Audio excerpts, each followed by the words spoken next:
Hi, it's Christina with the Sisyphean Journal, and today we are looking at yet another victim of Dr. Gertrude Pitkanen, or should I say Dr. Gertrude Pitkanen. She was actually a surgical nurse. And on May 21st of 1939, a 37-year-old widow named, I'm afraid I can't pronounce this young woman's first name correctly, Hilja. I'm guessing Hilja? I don't know.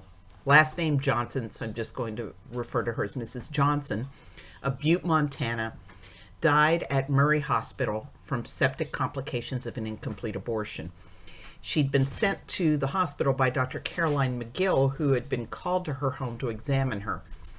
Her death certificate says infection from gas-producing bacteria, so most likely she died of gas gangrene.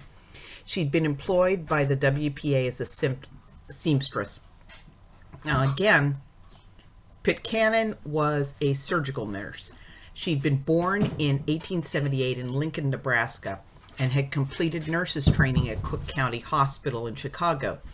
She removed to Butte in 1907 and was one of the first surgical nurses at St. James Community Hospital, where she assisted her husband, Dr. Gustavus Pitkanen. Pitkanen was an abortionist until he was jailed for sedition in 1917, whereupon his wife took up the curette. And she was charged in the 1929 abortion death of Violet Morse and the 1936 abortion death of Margie Fraser. A woman who was a student nurse at St. James Hospital in Butte said of Pitkanen's victims, they died horrible deaths from infection. So, what happened with Mrs. Johnson?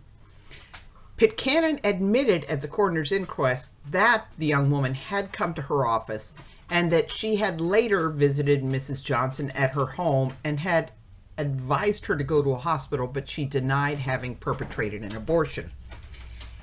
Nevertheless, she was charged with murder. She fled, but was located about a year later, living near Columbus Gardens. She was brought to court in a wheelchair, pleaded not guilty, and was jailed in lieu of $5,000 bond. The charges were dropped in 1940 for some reason that was not reported. However, in the meantime, she had married a former Butte police detective, so that might explain why she never went to jail for any of these deaths. And interestingly enough, even with 3 dead women to her discredit, abortion was just a sideline. After her death, it came out that she was making more money from selling babies on the black market than she was from aborting them.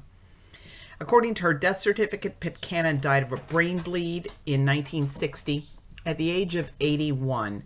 And I get the feeling if you added the ages of her 3 victims together, she lived longer than all 3 of them.